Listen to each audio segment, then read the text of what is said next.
Why Asian parents co-sleep with their babies, but Westerners don't. Sleeping apart from babies is a relatively recent practice. Western parents are advised to share a room with their baby. It reduces the risk of sudden infant death syndrome, or SIDS, but they're warned against sharing a bed. It's associated with a higher risk of SIDS. At 6 months, babies are moved to a dedicated nursery, but it seems to be a trend only in the West. In Asian countries, babies stick with their parents longer. Children share not just a room, but a bed with their parents, even in households where they have their own rooms. But the rate of SIDS there is lower. Bed sharing allows Asian parents to get more rest. If a baby wakes up at night, parents can easily reach them. Many Western parents turn to sleep training instead. Some turn to extreme methods. They leave a baby on their own to cry it out. In Australia, there are even residential sleep schools. Parents can check into them to sleep train their children. Some parents believe their babies manipulate them by crying. However, close contact is what babies expect biologically.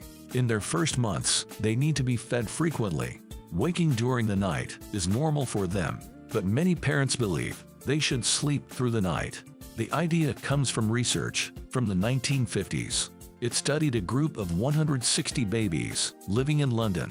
70% were sleeping through the night. By 3 months of age, they didn't cry or fuss between midnight and 5 a.m.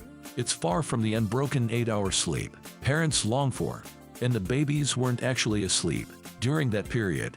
Westerners tend to focus on individualism.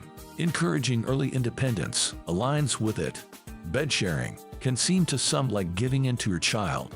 It can encourage them to stay dependent on their parents.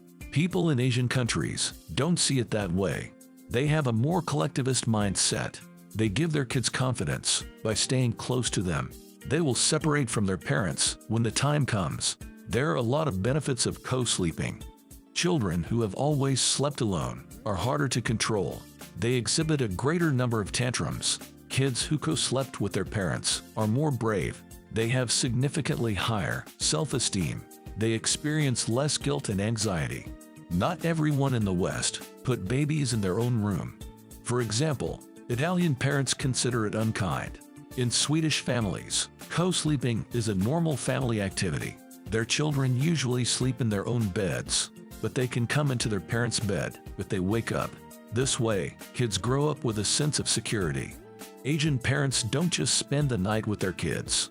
During the day, they carry their babies in a sling. Parents can run errands and stay close to their children. It is something humans have done for a long time. Prams became popular only during the Victorian era. They made traditional baby carriers less common in the West. Carrying a baby close to you has a calming effect. It reduces their heart rate and movement. The kids tend to cry less often.